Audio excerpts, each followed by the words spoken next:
अरे क्या हाल है रिटाड़ो। बढ़िया ही को नहीं। अरे बोल दो रिटाड़ो, क्या हाल है धारा। आप लोगों के सामने कल आई और खबर बड़ी आती है, लेकिन देखिए मैं कहता हूं ना, रेट है ना, रेट ये बढ़ती जब निकली थी ना, वो पता नहीं कौन से ग्रह उस समय चल रहे थे, और ये ग्रह कौन से चल रहे थे, बार बार इसके ऊपर प्रश्न चिन्ह लगाते जाते हैं, और प्रश्न चिन्ह नहीं लगाते हैं तो कुछ ना कुछ लोग कह देते हैं कि साहब देखो ये होगा ना। अब बेचारा बच्चा तैयारी करता है, फिर टेंशन नई शुरू हो जाती है। एक कहता कि साहब नहीं होगी, एक कहता कि नहीं होगी, एक कहता कि नहीं नहीं नहीं आप तो करते रहो। तो आप लोगों के सामने इतनी बड़ी सिचुएशंस क्रिएट हो जाती हैं, क्योंकि ये वर्चुअल दुनिया है, यहां हर व्यक्ति को अपनी बात कहने का हक है। शिक्षा मंत्री जी अपनी बात बोल देते हैं, मुख्यमंत्री जी अपनी बात बोल सकते हैं, मैं अपनी बात बोल सकता हूं, बहुत सारे यूट्यूबर अपनी बात बोल सकते हैं, बेरोजगार महासंघ के नेता अपनी बात बोल सकते हैं। अब बच्चा किसकी बात को माने और किसको नहीं माने, बच्चे का कंप्लीटली विश्वास खत्म हो चुका है। जैसे शिक्षा मंत्री जी ने घोषणा की तो बच्चों ने कह दिया कि ये तो कहीं भेड़िया वाली नहीं हो जाए कहानी, देख लेना आप हर बार बोलते हो, हर बार होती नहीं है, इस बार यदि नहीं हुआ। अब इस बार यदि 26 सितंबर को एग्जाम नहीं होता है तो मुझे लगता है कि शिक्षा मंत्री जी फिर तो उनको बोलना भी बंद कर देना चाहिए, याद रखना। तो मैं मानता हूं, मेरा मन कहता है कि 26 सितंबर को एग्जाम हो जाएगी, क्योंकि हम जैसा सोच रहे हैं वैसा शिक्षा मंत्री जी भी सोच रहे हैं। अब उनके लिए बड़ा प्रतिष्ठा का प्रश्न बन गया, यदि वो नहीं करवा पाते हैं तो ये एक बहुत बड़ा प्रश्न चिन्ह होगा, याद रखना, कि आप बार बार बोला जाता है और एग्जाम नहीं होती है साहब। अब कुछ नए नए फंगस आते हैं। फंगस जानते हो क्या, आजकल कोरोना काल में एक नया बीमारी हमने सुनी, black fungus, white fungus, green fungus, yellow fungus. तो वैसे ही कंपटीशन की जब आप तैयारी कर रहे होते हो तो यहां भी फंगस होते हैं। फंगस कैसे, एग्जाम की डेट डिक्लेयर हो गई, पहले बात तो करे थे एग्जाम होगी नहीं, 2022 में होने वाली थी। अब black fungus, white fungus, green fungus आएंगे। ब्लैक फंगस तो कौन है, जो आपके घर में मौजूद है, जो आपको नेगेटिवली डराने की कोशिश करते हैं, जो आपके ऊपर नकारात्मक टिप्पणी करते हैं और आपकी हिम्मत और हौसलों को तोड़ने की कोशिश करते हैं। अब वो यदि सबसे खतरनाक होते हैं, वो ब्लैक फंगस सबसे खतरनाक होता है, वो जहां चोट करता है वो चोट लंबे समय तक हावी रहती है। फिर आते हैं ग्रीन फंगस। ग्रीन फंगस से बातें फैलाते हैं कि साहब वैकेंसियों में बढ़ोतरी होगी, और वैकेंसियां बढ़ोतरी होगी, फिर सीट बढ़ेंगी, सीट बढ़ने के बाद जो है वो भर्ती अगले साल होगी। ये होते हैं ग्रीन फंगस। फिर आते हैं येलो फंगस। येलो फंगस ये कहेंगे कि साहब कॉलेज लेक्चर की एग्जाम उस समय है, रीट का एग्जाम भी उस समय। मैं कह रहा हूं ना कि रीट का एग्जाम जो है वो जिस ग्रह परिस्थिति में तैयार हुआ था, इसका प्रपोजल, उस पे वो साया चलता ही आ रहा है। अब एक नया सवाल खड़ा कर दिया बच्चे के दिमाग में, सबके की तैयारी तो करनी है सर, लेकिन प्रॉब्लम ये आ रही है सर, येलो फंगस वाले लोग कह रहे हैं कि असिस्टेंट प्रोफेसर भर्ती परीक्षा की एग्जाम डेट है। अब येलो फंगस वालों की बात सुने, ग्रीन वालों की सुने, ब्लैक वाले तो घर पे बैठे हैं, वो तो डेली कुचड़नी करबो ही करें, मैं तो डेली इंजेक्शन लगाऊं, वैक्सीन लगाबो करें कि बेटा कहीं तो डाउन हो, कहीं डाउन हो। तो ब्लैक फंगस से बचना है, ग्रीन फंगस से बचना है और येलो फंगस से बचना है। और दुनिया भर के फिर जो बाकी छोटे मोटे फंगस हैं वो चलते रहते हैं, वो अलग अलग प्रकार के यूट्यूब चैनल हो सकते हैं, मेरा भी चैनल हो सकता है मान लीजिए, जो आपको भ्रमित कर दे, ठीक है, या कोई और बहुत प्रकार के अनावश्यक विषय वस्तु हो सकती है, दुनिया भर की मार्केट में गाइड्स हो सकती हैं, ये दुनिया भर के फंगस हैं।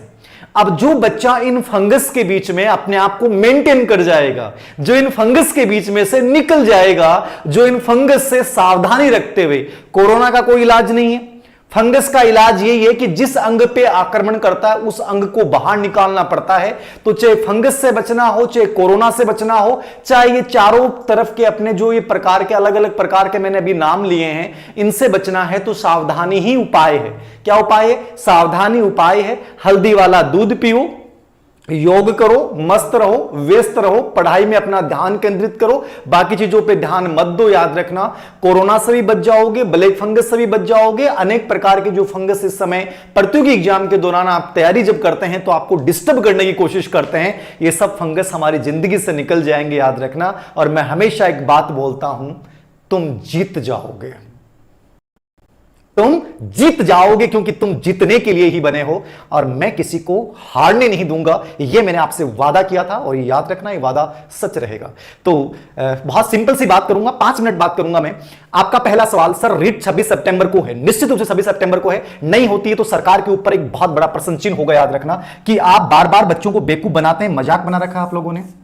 26 सितंबर को एग्जाम नहीं करवाते हैं, प्रश्न चिन्ह लग जाएगा पूरी कार्यप्रणाली, पूरी व्यवस्था के ऊपर। चाहे आरपीसी से इनको निवेदन करना पड़े कि साहब पेपर हटा दो। बाकी उस दिन जो पेपर है वो इतना बड़ा पेपर नहीं है, बहुत छोटा सा पेपर है, बहुत कम लोग उसमें शामिल होने वाले हैं, तो कोई बड़ा इश्यू नहीं है। आरपीसी यूपीसी की परीक्षाएं बहुत बार समानांतर टकराती हैं और दोनों एग्जाम्स हो जाती हैं। लेकिन आरपीसी ऐसा कर सकती है कि वो बहुत छोटा पेपर है, उसको आगे सरका दे। लेकिन चूंकि अब शिक्षा मंत्री जी की प्रतिष्ठा का प्रश्न है, उनके ऊपर प्रश्न चिन्ह लग जाएगा यदि आप ऐसा नहीं करते हैं। याद रखना, तो 26 सितंबर को मान के तैयारी कीजिए। कितने दिन बचे हैं? 19 डेज मान के चलिए। मैं 5 दिन 6 दिन जो ऊपर है उनको छोड़ रहा हूं। आप 5 दिन 6 दिन मस्त तरीके से कुछ भी खाइए पिए, तैयार हो जाइए, जो भी करिए आपको करना है कर दीजिए। 5-6 दिन आपको किसी भी चीज में सोचना है, विचारना है, आपको जगह प्रवेश करना है, हिजरत करनी है। हिजरत का मतलब प्रवेश, जगह जहां रह रहे हो वहां डिस्टर्बेंस हो रहा है। बहुत से बच्चे मैसेज करते हैं कि सर शहर से आगे गांव में आगे पढ़ाई नहीं हो रही है। देखो, जिंदगी में कैरियर सबसे इंपॉर्टेंट है। जब ये लगता है कि पढ़ाई नहीं हो रही है, कोरोना लगभग बहुत कंट्रोल में आ चुका है, आप जाइए, शहर खुल चुके हैं और जिस शहर में आपको बेटर लगता है उस शहर में जाके और पढ़ना शुरू कीजिए यदि आप समर्थ हैं तो। मैं मानता हूं, बाकी पढ़ने वाला कहीं भी पढ़ सकता है, क्योंकि मेरी स्टडी लगभग कंपटीशन की स्टडी वो ऐसे हुई है, तो मैं इन चीजों को नहीं मानता। फिर भी आपको लगता है कि वो स्थान डिस्टर्ब कर रहा है, वहां ब्लैक फंगस जो आसपास के लोग हैं वो डिस्टर्ब कर रहे हैं, तो स्थान परिवर्तन कर लीजिए, हिजरत कर लीजिए जिंदगी में, वहां दूसरी जगह चले जाइए, कहां भी चले जाइए, दुनिया के उस कोने में चले जाइए जहां बहुत बेहतरीन तैयारी कर सकते हैं। याद रखना, तो जगह परिवर्तन कर लीजिए, विरोध करना पड़े कर डालिए, घर वालों का करना पड़े कर डालिए, अपने साथ करना पड़े विद्रोह कर डालिए, लेकिन सक्सेस के साथ, जिंदगी में सफलता के साथ समझौता मत कीजिएगा।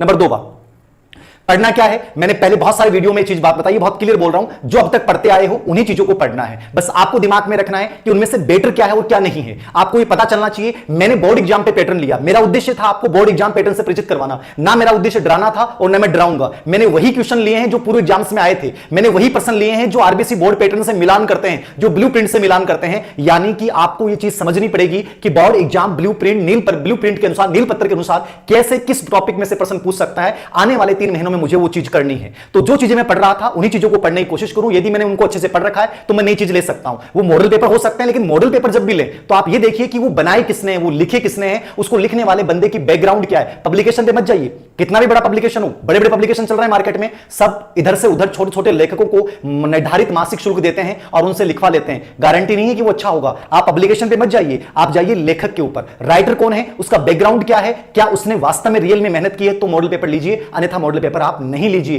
कितना भी बड़ा पब्लिकेशन क्यों नहीं हो, याद रखना लेखक, राइटर की पृष्ठभूमि आपके दिमाग में रहनी चाहिए। नंबर 3 बात, स्मार्ट स्टडी आप लोगों को अपनानी है। स्मार्ट स्टडी क्या कहती है? स्मार्ट स्टडी ये कहती है कि मुझे टाइम टेबल के अकॉर्डिंग पढ़ाई करनी है, मुझे उन चीजों को वेटेज देना है जिनको मैं अब तक कवर नहीं कर पाया हूं, जहां से प्रश्न बार बार पुटअप किया जा रहा है। तो पाठ्यक्रम को टुकड़ों में विभाजित करके एक निर्धारित विषय वस्तु अपने रूम में वही विषय वस्तु रखिए जिनको आपको लगातार आने वाले 3 महीने में पढ़ना है। उन चीजों को नहीं पढ़ना है, आपको उस हर चीज से अलग रहना है जो आपको डिस्टर्ब करती है। वो विभिन्न प्रकार के ग्रुप्स हो सकते हैं जहां आपको अनावश्यक रूप से डिस्टर्बेंस होता है, अनेक अनावश्यक प्रकार की पीडीएफ जहां भेजी जाती हैं। आप इन चीजों से बचना होगा, स्मार्ट स्टडी अपनानी होगी, जो चीज आपके पास है उन्हीं को पढ़िए। नंबर 3 4 आरबीसी बोर्ड की बुक्स के लिए मैंने बार बार कहा था, आरबीसी बोर्ड की बुक्स को अपना बेस मानिए। आप सब्जेक्ट की कर रहे हैं, सब्जेक्ट के लिए आरबीसी बोर्ड से बेटर कुछ भी नहीं हो सकता। बाकी 3 पेपरों के लिए आपको कोई भी गाइड का सहारा लेना पड़े, किसी अच्छे राइटर की, जिस लेखक का बहुत अच्छा स्थान है, जो समाज में, जो गवर्नमेंट जॉब में अपने आप को प्रूव कर चुका है या बहुत मेहनती है, उसका सहारा लीजिए। याद रखना, जो वास्तव में प्रूव कर चुका है, क्योंकि वो ईमानदारी बरसेगा, वो अपने नाम को कभी खराब नहीं करेगा। तो उस लेखक को चुनिए जहां आपको लगता है कि वो आदमी वास्तव में संघर्ष से बना है और उस आदमी ने वास्तव में मेहनत की है। याद रखना, उस राइटर को चुन सकते हैं उन किसी पेपर में। मैं ये नहीं बताऊंगा हिंदी के लिए पढ़िए, संस्कृत के लिए पढ़िए, मैंने ऑलरेडी बहुत बार बता दिया है। जो बेटर लगता है, जो बेटर लगता है वही पढ़िए। जो किताब आपने अब तक पढ़ी है उसी को बार बार रिपीट कीजिए। मॉडल पेपर, पूर्व एग्जाम के क्वेश्चन पेपर को सॉल्व कीजिए। नोट्स की कोई जरूरत नहीं है, बना लिए तो बहुत बेटर है, नहीं बनाए तो मैं हमेशा पढ़ता था, किताब में लगा लगा के वो तरीका आप अपना सकते हो। ग्रुप डिस्कशन यदि कर सकते हो तो ग्रुप डिस्कशन कीजिए। याद रखना, जिंदगी में कुछ पाना है तो सुंदर पिचाई की एक बात याद रखिएगा, जहां भी जाऊंगा, जहां भी रहूंगा, हर समय मेरे जहन में, मेरे ध्यान में मेरी बुक्स, मेरी पढ़ाई, मेरा पढ़ाई सिस्टम रहेगा। मैं सब्जी खरीदूंगा, वहां डिस्कशन चल रहा है, मैं बाथरूम में नहा रहा हूं, उस समय डिस्कशन चल रहा है, मैं फ्रेश हो रहा हूं, उस समय एक बहुत गंभीर विषय लेकर और मैंने चिंतन करना शुरू कर दिया। बहुत अच्छी जगह होती है, याद रखना, कोई भी कठिन विषय को याद करने के लिए बता रहा हूं मैं। ऐसा नहीं है कि आप उसके अंदर पैक हो जाएं जाके 1 घंटे और साइकोलॉजी लाके जाके बैठ जाएं, घर वाले बाहर परेशान होते रहे, भाई खोल दे यार, तू तो टॉपिक पढ़ रहा है, अंदर रट्टा मार रहा है, यहां बाहर लोगों का माहौल खराब हो रहा है। ऐसा काम मत करना, लेकिन वो अच्छी जगह है, याद रखना, वहां भी आप समय का सदुपयोग कर सकते हो। जहां भी करना चाहने वाला कहीं भी कर सकता है। सुंदर पिचाई गूगल के सीईओ बने हैं, उनकी बहुत सुंदर बातें हैं, जिंदगी में हर व्यक्ति की सुंदर बातें हैं, जिनसे आपको प्रेरणा मिलती है, जिनसे आपको जुनून मिलता है, उनको आपको अपनाना चाहिए, याद रखना। नंबर 4, 5 नंबर की बात, बहुत से बच्चे कह रहे हैं सर वो रूटीन नहीं आ रहा, वो जुनून नहीं आ रहा, सर पढ़ने की इच्छा तो होती है लेकिन पढ़ाई क्यों नहीं हो रही है। याद रखना मेरे प्यारे दोस्तों, ऐसा कभी नहीं होता है कि पढ़ने की इच्छा होती है और पढ़ाई नहीं होती है, दोनों चीजों में फर्क होता है। साइकोलॉजी में जब लॉ ऑफ रेडीनेस का नियम पढ़ाता हूं, साइकोलॉजी में जब ऑफलाइन क्लासेस के बच्चे भी देख रहे हैं तो उनको एक नियम पढ़ाता हूं, लॉ ऑफ रेडीनेस, तत्परता का नियम। मैं हमेशा एक चीज बोलता हूं, कितनों को सिलेक्शन चाहिए, कितनों को सिलेक्शन चाहिए। आप कह दोगे सर चाहिए सर, सबको चाहिए, हमें सिलेक्शन चाहिए सर, 26 तारीख डेट आ गई सर, अब तो बस 40,000 वैकेंसियां है, चाहिए सर, सबको चाहिए। मैं कहूंगा अरे सिलेक्शन वास्तव में कितनों को चाहिए। तो मैंने जब बोला ना कि सिलेक्शन कितनों को चाहिए, तो क्लास में 500 बच्चे बैठे रहते हैं, सबके हाथ सर चाहिए सर, मुझे भी चाहिए, मुझे भी चाहिए। मैं कहता हूं वास्तव में कितनों को चाहिए, जोर से गुस्से में बोलता हूं, तब थोड़े से बच्चे टेंशन में आते हैं, वास्तव में चाहिए, तब आधों के हाथ इधर, आधों के हाथ इधर, आधा के ऊपर आवे। मतलब फर्क यही है, याद रखना, चाहत तो है, चाहत तो है, लेकिन जब चाहत जिद बन जाती है, ठीक है ना, चाहत जब जिद बन जाती है, याद रखना, तो फिर वहां प्राप्त करोगे। मैं इरफान खान की एक मूवी थी, उसका एक डायलॉग था एक, देखो ऐसा कोई डायलॉग था, ऐश्वर्या राय थी शायद, कौन थी, तो वो गई नजदीक से निकली तो उन्होंने डायलॉग बोला कि ये मेरी मोहब्बत थी इसलिए चली गई, यदि मेरी जिद होती तो मेरी बाहों में होती, मेरी मोहब्बत थी इसलिए चली गई, यदि मेरी जिद होती तो मेरी बाहों में होती। मोहब्बत चली जाती कि मोहब्बत में भाव देने का होता है, लेने का नहीं होता।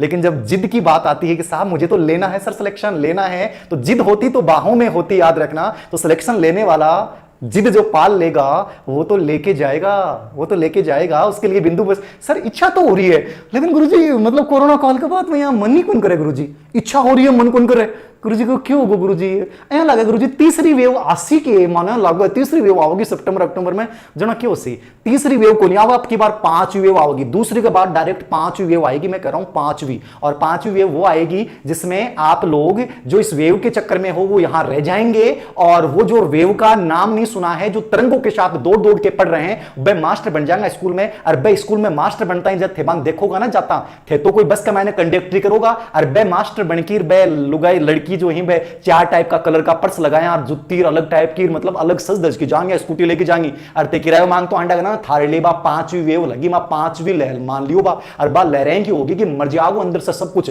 वायरस कीटाणु से प्रवेश कर जाएगा, जल जाओगा मैनू। इसलिए याद रख लियो, तैयारी कर लियो, नहीं 5वीं लहर और 10वीं लहर और 15वीं लहर सगली लहर थारे ऊपर आके पड़ मरेंगे, याद रख लियो, देख देख के मर जाओगा, सागड़ा नौकरी लाग जाओगा ना, तो इनकी जलन हुआ आदमी के मैंने मरनो जीनो दोनों मुश्किल हो जाए, याद रखनो।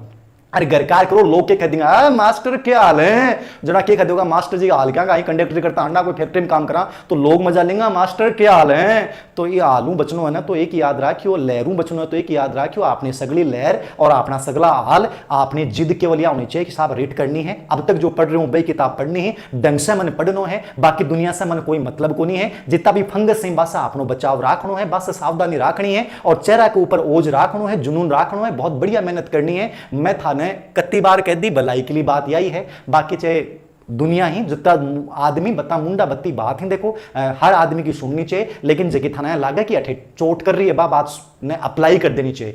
तो नाउ कैन डू इट, आपको करना है और अभी से करना है, हाल में करना है, बेटर जहां लगता है उन चीजों को चूज कीजिए। हमेशा निष्पक्ष सलाह देने की कोशिश की है, हो सकता है मेरा कोई पूर्वाग्रह छोटा मोटा हो जाए, कोई बड़ी बात नहीं है, लेकिन जो भी मैंने बताया है वो बेटर बताने की कोशिश की है। आरबीसी बोर्ड की बुक्स को मान के खुद में कॉन्फिडेंस पैदा करते हुए इस युद्ध मैदान में जुट जाइए दोस्तों, जीत जाओगे। धीर सर कह रहे हैं जीत जाओगे, धीर सर कह रहे हैं जीत जाओगे, डेफिनेटली जीत जाओगे, याद रखना, ये मेरा विश्वास है जो हर चेहरे पे झलकना चाहिए जो बच्चा रीट की तैयारी कर रहा है। ये थी रीट की बातें, एग्जाम्स को लेकर सब डाउट्स दूर हो गए होंगे।